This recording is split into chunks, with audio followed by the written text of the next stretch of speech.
Bismillahirrahmanirrahim. Assalamualaikum warahmatullahi wabarakatuh. Innal hamdalillah nahmaduhu wa nasta'inuhu wa nastaghfiruh wa na'udzu billahi min syururi anfusina wa min sayyiati a'malina. May yahdihillahu fala mudhillalah wa may yudlil fala hadiyalah. Asyhadu an la ilaha illallah wa asyhadu anna Muhammadan abduhu wa rasuluhu la nabiyya ba'da. Qala Allah Ta'ala fil Qur'anil Karim, a'udzu billahi minasyaitonir rajim. Wa hadza kitabun anzalnahu mubarak fattabi'uhu wattaquh la'allakum turhamun. Qala Rasulullah sallallahu alaihi wasallam, man qara'al Qur'an aw jama'al Qur'an matta'ahu Allah li'aqlihi hatta yamut.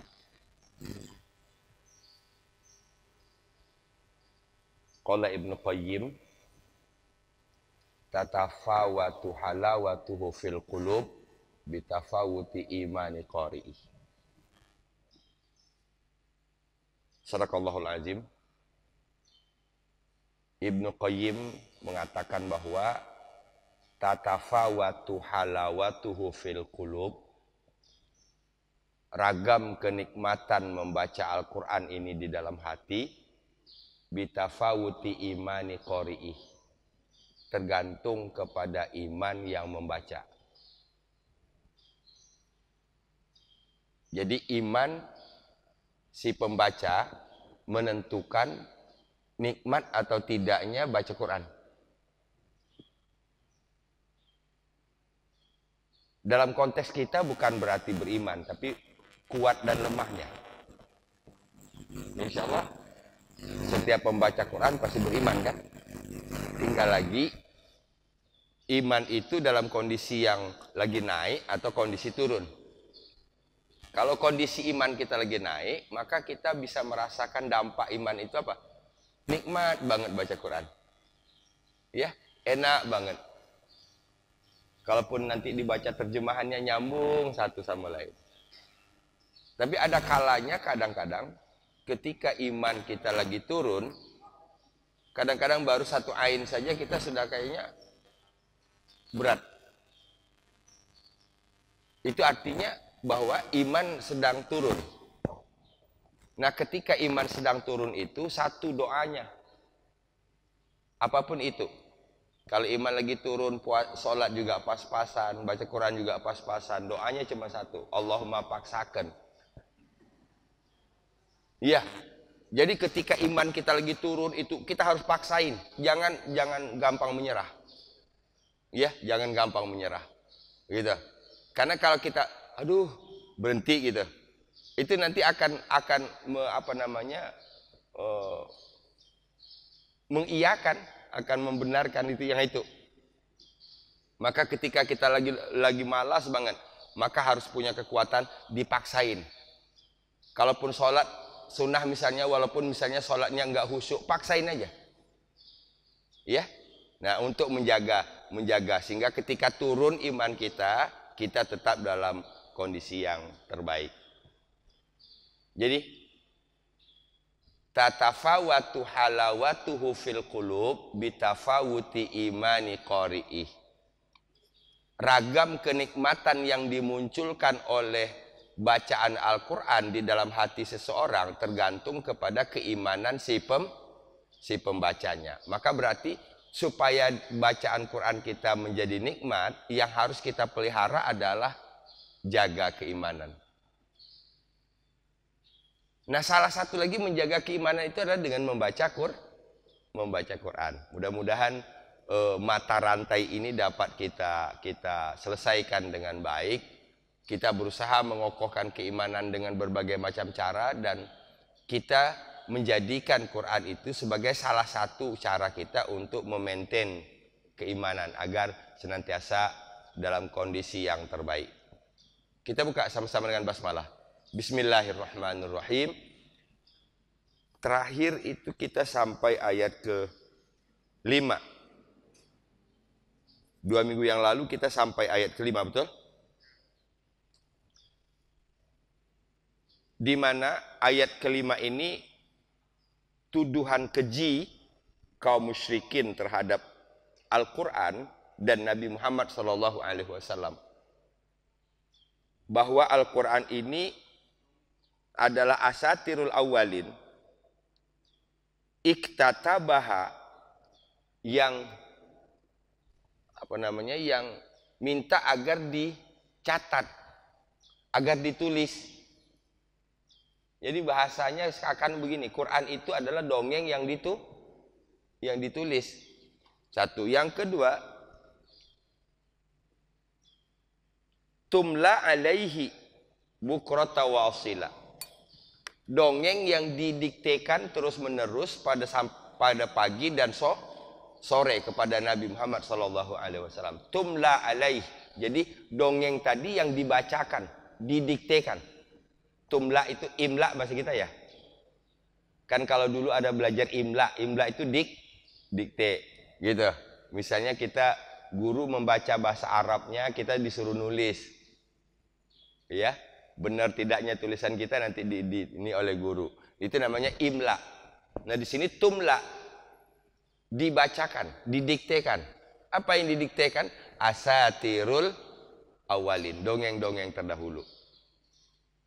Nauzubillah min zalik. Ini tuduhan yang 14 abad yang lalu yang dilontarkan kaum musyrikin terhadap Nabi Muhammad dan Al-Quran. Ayat ke-6.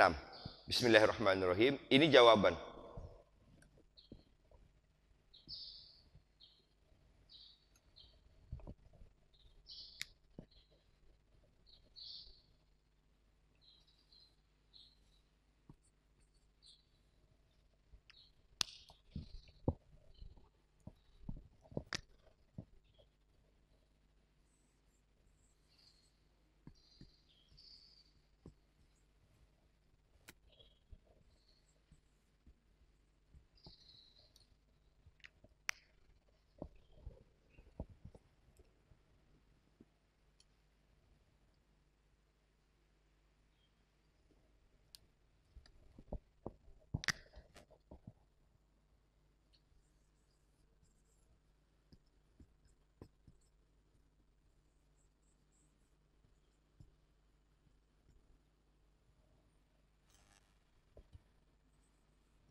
Sahabat Quran yang dirahmati Allah Subhanahu wa taala. Ayat ke-6. Setelah kita tulis seperti ini, ya.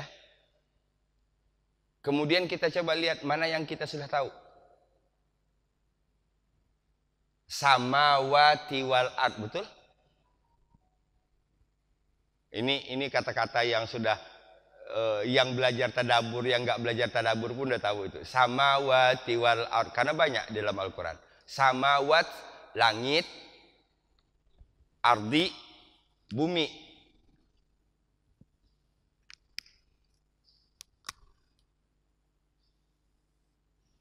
Ardi, bumi.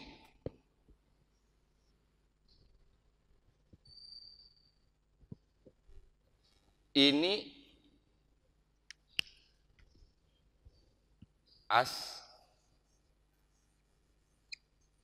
As-sama. Apa bedanya as-sama dengan samawat?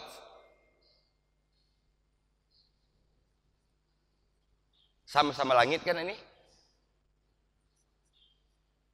Minas samai gitu. Minas sama dari langit. Samawat juga langit. Apa bedanya? Ya Bu? Samawat jamak.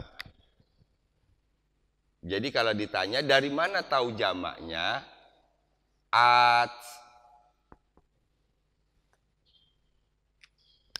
Ini jamak, ini tunggal. Jadi kalau fis samawat, di segala langit, di semua langit. Namun yang menarik lagi bahwa dalam Al-Quran, dalam bahasa Arab, langit itu ada jamaknya, tapi bumi tidak ada jamaknya. Kan kalau kita orang ilmu pengetahuan pasti akan dibahas ini. Kalau kita ya nggak ngerti. Ya Allah begitu ya begitu gitulah. Saya ulang. Langit as-sama. Satu langit ini. Minas sama berarti dari langit. Hanya satu. Ya. Langit secara keseluruhan. Tapi kalau di sini banyak langit. Sementara tentang bumi, bumi itu tidak ada bentuk jamaknya. Mengapa? Saya tidak tahu. Ya? Gitu. Bumi hanya disebut satu bentuk tunggalnya. Ini wal ard. Oke, selesai samawati wal ard. Kita sudah bisa bedakan apa bedanya as-samawat dan as-sama. As-sama minas samai, dari langit. Itu langitnya tunggal. Tapi kalau samawat, banyak langit. Situ paham?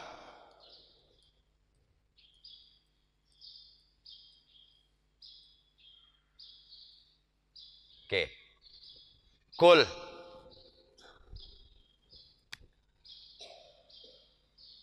Tiga 336 kali.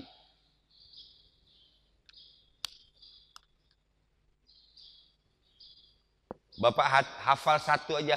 Kul artinya katakanlah. Sama menghafal 336 kata di dalam Al-Quran. Kul huwallahu ahad. Kul a'udzu birabbil falaq. Kul a'udzu birabbin nas. Qulillahumma malikal mulki tu'til mulka man tasya. Kulil afwa. Jadi kul jumlahnya 336 kali dalam Al-Quran. Dia adalah bentuk perintah. Nah, yang menjadi soal adalah, saya sering sebutkan, kalau kita sudah memahami bahwa ini adalah perintah. Kalau kita sudah memahami itu adalah perintah, maka ada 3 hal paling tidak. Ya, ini kalau saya sebut perintah atau larangan. Siapa yang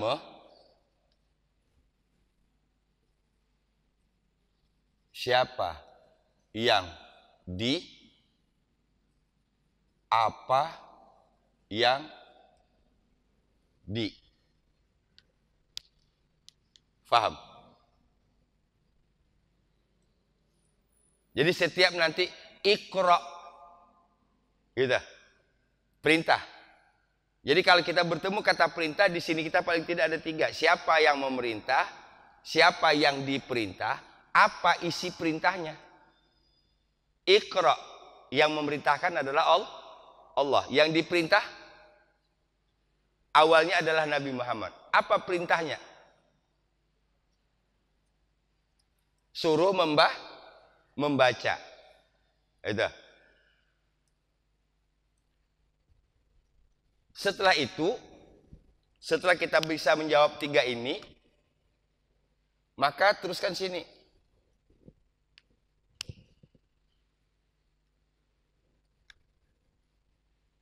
Kita termasuk di sini.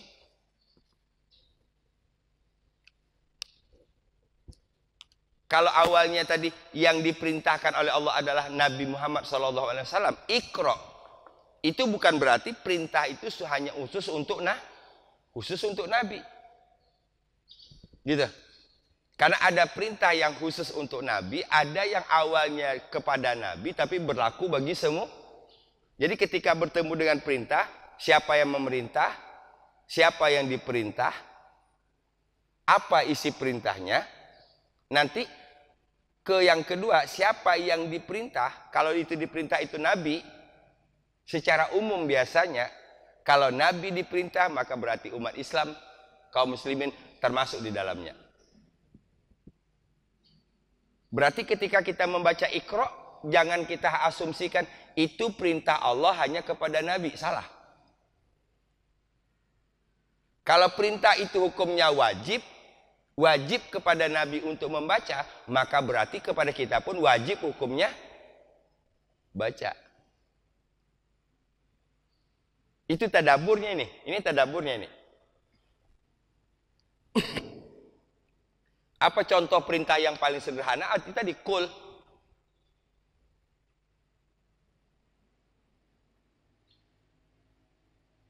Kul itu nanti dalam konteksnya bisa diartikan katakanlah, jawablah, jelaskanlah. Itu tuh maknanya lebih luas. Jadi bukan hanya katakanlah, tapi katakanlah, jawablah, jelaskanlah, buktikanlah.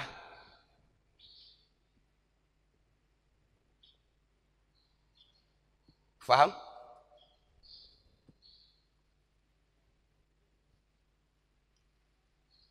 Anzalahu sudah 3 kata.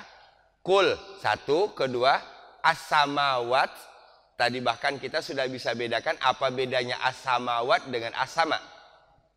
Ketiga ardi.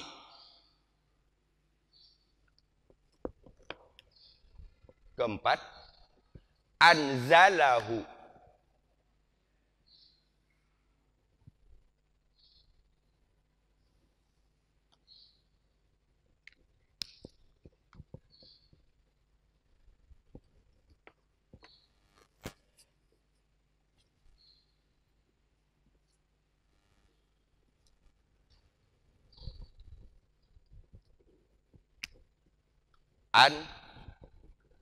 Anzala. Di ayat pertama disebutkan kata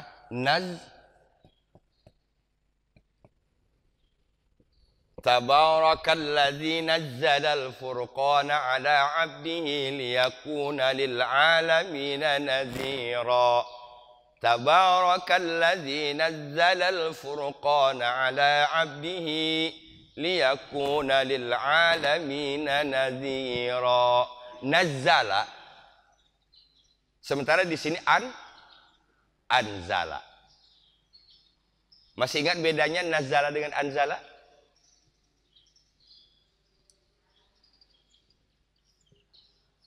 Yang Bang Surasur yang mana?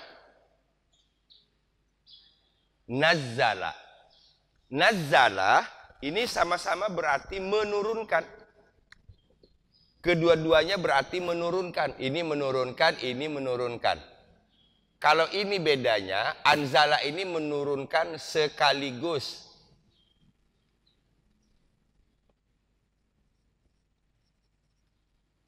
Sekaligus. Kalau ini berangsur-angsur.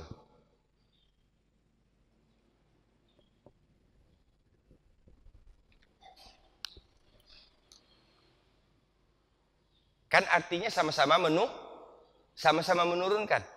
Bedanya menurunkan sekaligus atau menurunkan berangsur. Kalau dalam bahasa Indonesia kan tinggal diberi keterangan. Saya menurunkan kursi dari atas ke bawah berangsur-angsur. Berangsur-angsurnya itu keterangan. Kalau dalam bahasa Arab tidak ada keterangan. Keterangannya ada dalam kata-katanya. Kalau menggunakan nazzala berarti berangsur-angsur. Kalau menggunakan anzala berarti sekaligus. Nah, sekarang coba kita buka Quran di mana bertemu anzala dan nazzala. Kita sudah bisa jawab. Iya? Nah, berarti kalau di ayat pertamanya Tabarakalladzi nazzalal furqana. Maha suci Allah yang menurunkan Al-Furqan berangsur-angsur. Tahu dari mana berangsur-angsur? Allah menggunakan nazzala. Tapi sebaliknya ketika kita mengingat surat Al-Qadar, inna anzalnahu fi lailatul qadr. Anzalna pakai anzala kan? Sekaligus. Berarti Quran turun dua cara. Pertama sekaligus, kedua berangsur. Sekaligus dari Allah ke Jibril. Jadi kalau anzala ini pasti hubungannya dari Allah ke Jibril. Tapi dari Allah ke Jibril. Dari Jibril ke Nabi Muhammad itu menggunakan kata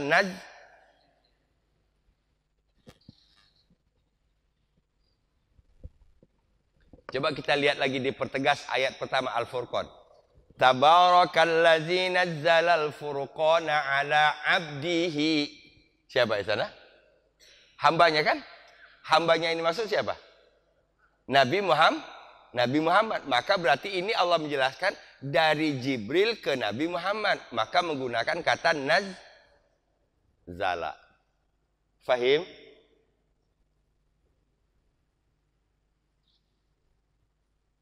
Kita balik ke ayat.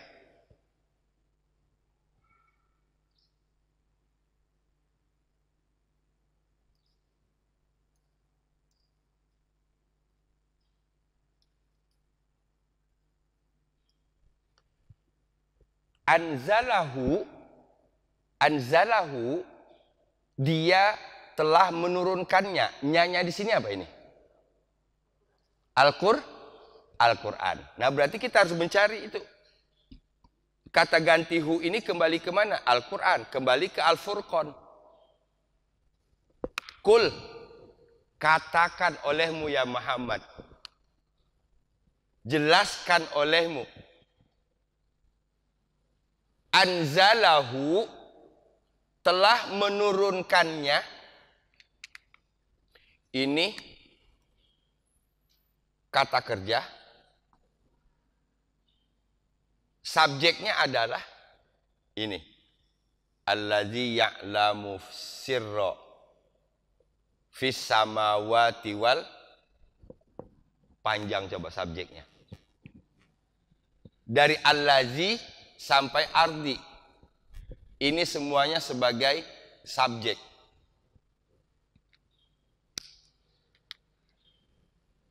Jadi kalau diterjemahkan begini. Yang mengetahui rahasia di langit dan di bumi. Saya ulang terjemahannya. Karena allazi sampai al-wal ardi ini adalah subjek, pelakunya. Anzala kata kerjanya. Jadi menterjemahkannya, katakan olehmu ya Muhammad yang mengetahui rahasia di langit dan di bumi telah menurunkannya. Coba perhatikan cara menterjemahkannya.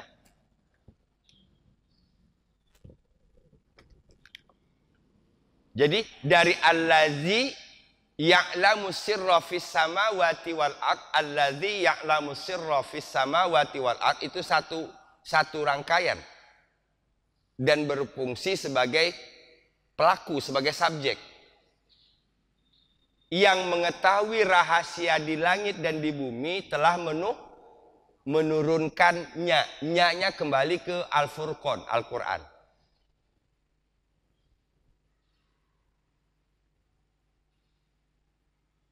Boleh, saya minta tolong. Ada yang punya terjemahan? Bu Joko? Ada yang punya terjemahan? Bapak?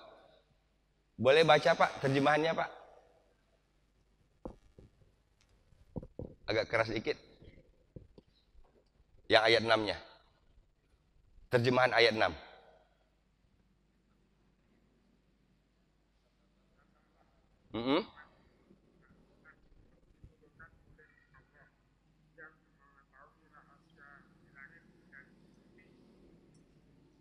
Ya, itu aja. Katakanlah. Ulang.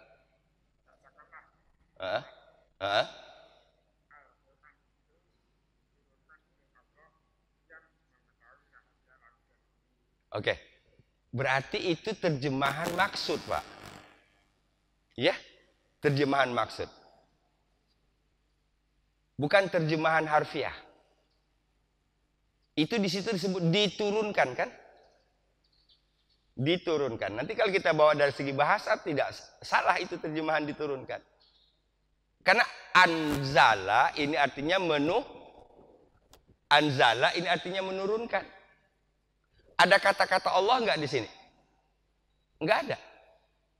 Jadi memahami yang menurunkan itu adalah Allah, maka dimasukkan dalam menerjemahkannya dan berubah anzala menjadi unzila. Kan kalau diturunkan jadinya unzila. Maka saya sebut tadi, itu terjemahan maksud. Makanya kalau kita baca hanya berdasarkan terjemahan, tidak mengerti kaidah bahasa, repot. Berarti nanti kalau kita coba cocokin yang diturunkan di mana? Unzila. Nah, berarti unzila diturunkan, bukan unzila menurunkan. Faham? Nah, jadi kalau kita dapat itu, sekarang kita lihat ini nanti supaya pembanding. Anzalahu allazi ya'lamu sirra fis samawati wal ard. Tadi saya bilang subjeknya adalah allazi ya'lamu sirra fis samawati wal ard. Yang mengetahui rahasia langit dan bumi telah menurunkannya. Itu arti bahasa yang benar itu. Bukan berarti itu salah. Itu dia mengambil pemahaman sehingga dibuat bahasa yang mudah difahami orang. Dan kebanyakan dari anzala menurunkan menjadi unzila diturunkan. Nanti kalau kita belajar bahasanya jadi salahnya di situ. Kalau diturunkan bahasa Arabnya unzila. Gitu. Allazina yu'minuna bima unzila ilaika wa ma unzila min qablik. Itu unzila diturunkan. Telah diturunkan. Tapi kalau anzala faham? Gitu. Saya ulang lagi. Siapa subjeknya di sini? Subjeknya dari allazi. Yang ya'lamu mengetahui. Sirro. Apa tadi sirro? Rahasia. Sirro. Rahasia. Kita keluarkan. Sirrun. Rahasia. Jamaknya asror. Jamaknya asror. Kalau sirrun satu rahasia, asror rahasia-rahasia.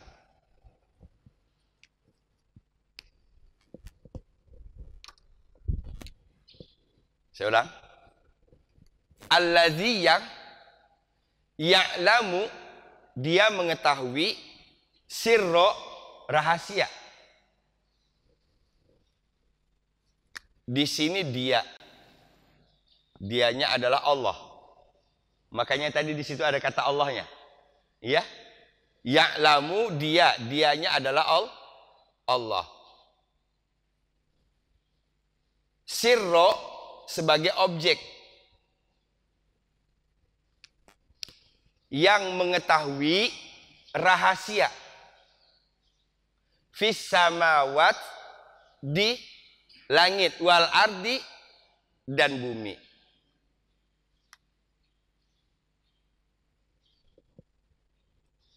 Coba kita dalami ini dulu. Ini nanti untuk memahami ini. Memahami mana ini.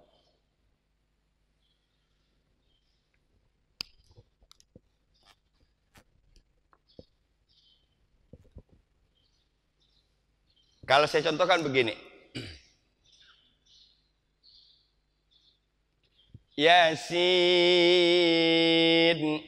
wal Qur'anil Hakim.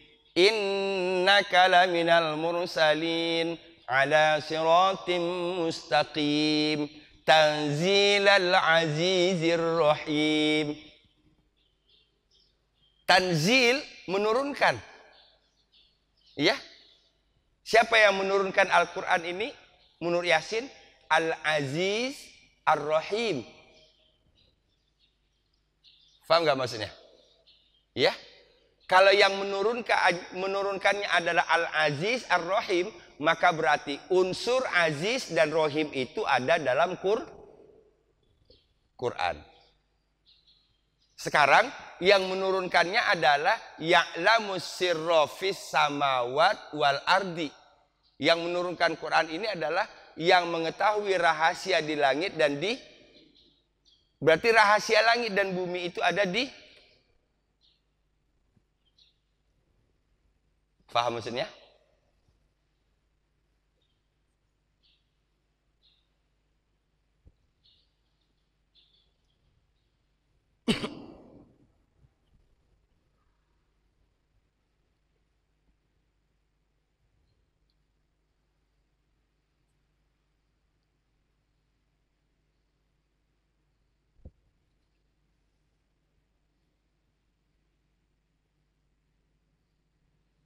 Beberapa bulan yang lalu saya dikirimin tukang ke rumah. Bukan saya yang nyari tukang, dikirimin tukang ke rumah. Suruh ganti plafon di teras. Sekalian suruh ngecat tembok. Gitu. Dia bekerja, saya berangkat. Begitu saya pulang, itu tembok di bagian dalam itu kok kayak keramik gitu. Gitu. Jadi dengan cat sendiri, catnya itu yang dibuat seperti ini keramik di yang bagian dalam. Yang ingin saya sampaikan adalah itu kan seni. Oh, ternyata dia memang dasarnya itu orangnya suka seni. Sehingga dalam pekerjaan itu kita bisa melihat ada unsur seni. Paham nggak maksudnya? Jadi kalau orang yang bisa melihat hasil kerjanya, nah ini orang seni nih yang ngerjain. Kok tahu? Itu ngelihat dari pekerjaannya. Paham nggak maksud saya? Maksud saya, ketika kita baca Quran, ini secara tidak langsung kita mengenal Allah. Malah disebutin tadi, yang menurunkan ini yang maha perkasa, yang maha bijaksana, yang maha penyayang. Yang menurunkannya adalah yang mengetahui rahasia langit dan bumi. Yang menurunkannya adalah yang maha penyayang. Yang menurunkannya adalah yang maha mengetahui. Yang menurunkannya adalah yang maha bijaksana. Dan ketika kita baca Quran, seharusnya kita menemukan, ya, oh ini pasti yang maha bijaksana nih yang menurunkan. Gitu. Paham nggak maksud saya? Tapi untuk sampai ke sini ini butuh waktu. Butuh waktu.